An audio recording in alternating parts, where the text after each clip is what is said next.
Hello everyone, I hope you all are doing well. इस video में हम बात करेंगे यूपी बीएससी नर्सिंग के मेडिकल कॉलेजेस के बारे में, private BSc nursing medical colleges के बारे में। जो कि देखिए, आप गवर्नमेंट कॉलेजेस तो ठीक ठाक चल रहे हैं, उसमें कोई दिक्कत नहीं है यूपी के।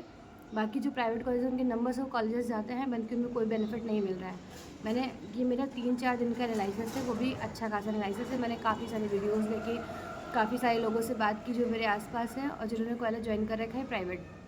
उसके अकॉर्डिंग मुझे इतना ज़्यादा चीज़ें पता चली हैं जो सुन के शायद आपको भी मन ना करे कि हाँ, कॉलेज मुझे अलाउड, मतलब कॉलेज कहीं ज्वाइन करना है या फिर नहीं करना है।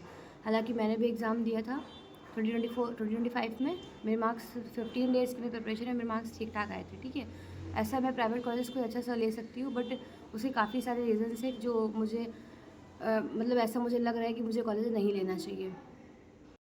यूपी में आपका बीएससी नर्सिंग के लिए प्राइवेट कॉलेज लेने का कोई बहुत ऐसा बेनिफिट तो नहीं शो कर रहा है। बस यही है कि आपका अगर साल वेस्ट हो रहा है, आप नीट के ड्रॉपर रहे हो, और या फिर आपने एम्स के लिए प्रिपेयर किया था या फिर कोई अदर कोर्सेज के लिए अप्लाई किया था और वो आपका नहीं होता है, तो आप सीधे यही सोचते हो कि हाँ, मुझे जाना चाहिए किसी प्राइवेट कॉलेज के लिए सिर्फ अपना टाइम सेव करने के लिए।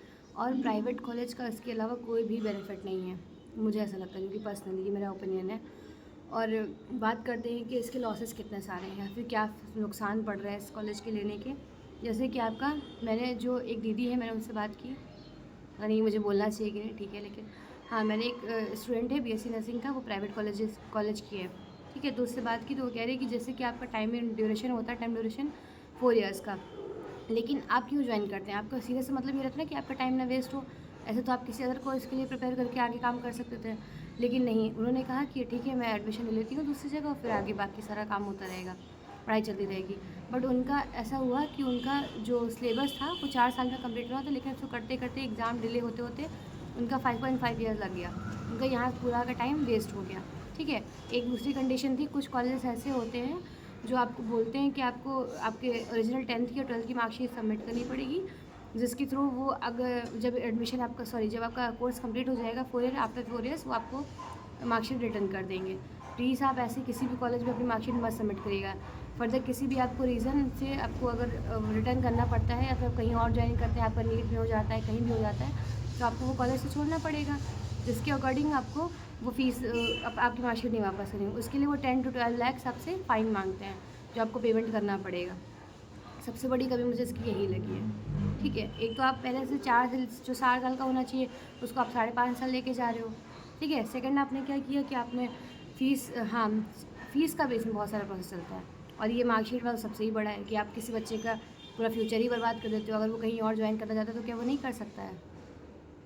देन फ़ीस पे आते हैं, तो आपका जो फ़ीस स्ट्रक्चर पहले शो करते हैं, लास्ट में वो आते आते किसी के इसका चार्ज लगेगा, ये उसका चार्ज लगेगा, चार्ज अलग अलग करके वो आपको 1 to 12 2 लाख जो रुपीज़ होते हैं, वो अब कहीं ना कहीं फर्दर इंक्रीज़ कर देते हैं, जो कि नहीं होना चाहिए था। ये प्राइवेट कॉलेजेस वाले का है। गवर्नमेंट कॉलेज में कोई दिक्कत नहीं, अगर आपका एडमिशन होता है तो आप प्रॉपरली करिए, या फिर आपके पास इतना पैसा है कि आप कहीं भी लगा सकते हैं। एक जो मिडिल क्लास फैमिली होती है उसके लिए एक तो कैसे भी अरेंज करके देते हैं, उसके बाद ये सारी चीज़ें होती तो दिमाग ख़राब हो जाएगा।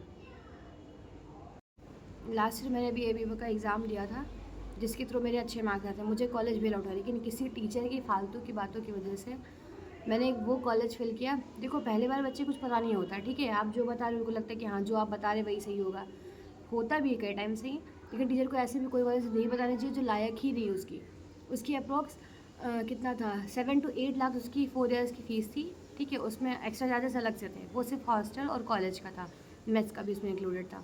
ठीक है, उस कॉलेज में आप समझ लिए ऐसा कॉलेज था कि वहाँ पे आगे जाके गाय भैंस बैठ रही थी, कॉलेज से जस्ट निकलते हुए। उनका ग्राउंड तो छोड़ ही दीजिए, कैंपस तो छोड़िए, कुछ भी नहीं था वहाँ पे। और बाकी जब मैं लास्ट उसकी काउंसलिंग तक देखा, मैंने काउंसलिंग लास्ट तक देखा, तो उस कॉलेज में एक भी सीट फिल नहीं हुई थी। उस कॉलेज का नाम है एफआई कॉलेज। एफआई कॉलेज कहते हैं, लखनऊ में ही है, उसके प्राइवेट कॉलेजेस के लिए लिस्ट में आता है। वो कॉलेज बहुत बेकार था, मैंने उसको ड्रॉप कर दिया। ठीक है, और इस बार मैंने नीट की प्रिपरेशन पहले की थी, तो उसका कुछ डिसबैलेंस हो गया है। उसके बाद मैंने ये एबीएमयू का एग्ज़ाम दिया, 10 to 12 डेज़ करके, हाँ, इतनी करी थी पढ़ाई, फिर भी ठीक था वो। लेकिन मुझे नहीं लग रहा कि मुझे प्राइवेट लेना चाहिए, क्योंकि मैंने इतनी सारी चीज़ें समझ ली हैं उसके बारे में, तो अब समझ में नहीं आ रहा है, अब मन नहीं कर रहा है कॉलेज लेने का भी। शायद आप इस चीज़ को रिलेट कर पाएँ, क्योंकि बहुत मुश्किल है इतने कम टाइम में किसी को कन्विंस करना। कन्विंस खैर मुझे नहीं करना, मुझे बस इन्फॉर्मेशन देनी है जो ज़रूरी है लोगों तक पहुंचना है, क्योंकि बहुत सारे बच्चे इसमें चीज़ में सर्कल में फंस जाते हैं, फिर वो नहीं निकल पाते हैं। सो मेरी बस आप लोगों से इतनी रिक्वेस्ट रहेगी, अगर आप कोई कॉलेज ज्वाइन करना चाहते हैं प्राइवेट में, ठीक है, तो आपको इस कॉलेज को विजिट करिए। अभी 3 से 4 दिन हैं। अगर किसी भी आप कॉलेज, हाँ लेकिन अगर आपको चाहिए ना कि आप किसी कॉलेज को पूछना चाहते हैं कि दी ऐसा दी छोड़ दीजिए कैसा भी है, क्या वो कैसे कॉलेज में एडमिशन लेना चाहिए, किस कॉलेज में नहीं लेना चाहिए, मैं इन्फॉर्मेशन आपको निकाल के दूँगी, ठीक है। मुझे तो लेना नहीं है इस टाइम, मेरे पास इसका टाइम है, मैं आपको सारा इन्फॉर्मेशन कलेक्ट करके दूँगी प्रॉपरली कि क्या सही है क्या गलत है। प्लीज़ किसी के भी कहने पे डायरेक्टली एडमिशन मत कराइएगा। और काउंसलिंग लिस्ट में जो आपका क्या बोलते हैं उसे शीट आती है लिस्ट के लिए, अगर आप उसमें अपना मतलब कॉलेज, अगर आप किसी प्राइवेट कॉलेज का चॉइस फिलिंग में नाम डालना चाहते हैं तो प्लीज़ उसके बारे में अच्छी जानकारी लीजिएगा, ठीक है। और अगर आपके पास इतना टाइम नहीं है, आप इतना नहीं कर पा रहे, खैर इतना विश्वास कोई करता नहीं इतनी जल्दी, ठीक है, नहीं भी, बस मुझे इतना नहीं है, कोई गलत कॉलेज में मत जाए, क्योंकि एक बार जाने के बाद सारा टाइम बर्बाद होना है वहाँ पर। प्लीज़ इस बात का ध्यान रखिएगा। और ऐसे किसी वीडियो के लिए अगर आपको इन्फॉर्मेशन चाहिए तो मुझे इन्फॉर्म करिएगा। Okay, thank you for watching. So let me summarise this all. First आपको क्या करना है, आप किसी भी कॉलेज में एडमिशन ले रहे हैं तो उसका देखिए कि उसका फ़ीस जो स्ट्रक्चर है वो बच्चों से बात करिए कि वो चेंज तो नहीं हो रहा है बीच बीच में, मतलब आपका फर्स्ट ईयर में अलग फ़ीस लगी, सेकेंड ईयर में अलग फ़ीस लगी। देन सेकेंड आपको ध्यान रखना है कि आपका जो एग्ज़ाम है वो प्रॉपरली टाइम पे कंडक्ट हो रहे हैं या फिर नहीं, यानी कि जो आपका फर्स्ट ईयर का जो सिलेबस था उसको फर्स्ट ईयर में ही कंप्लीट कर रहे हैं या फिर उसको आगे तक खींच के मतलब लेके चले जा रहे हैं, ठीक है।